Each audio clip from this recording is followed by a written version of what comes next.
Welcome to the Visual Fractions YouTube channel. Today, we're going to explore how to convert the fraction 20/100ths to a decimal. To convert the fraction 20/100ths to a decimal, all we need to do is divide the numerator, the top number, by the denominator, the bottom number.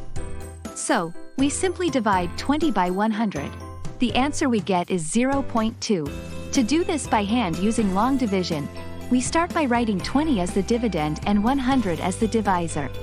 Since 100 doesn't fit into 20, we add a decimal point in our answer and append a 0 to 20, making it 200. How many times does 100 go into 200?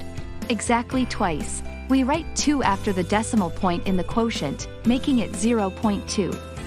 Multiplying 2 by 100 gives us 200. When we subtract 200 from 200, we get a remainder of 0. So, there we have it. The fraction 20/100ths converted to a decimal is 0.2. This conversion process demonstrates a straightforward method to understand and represent fractions in decimal form.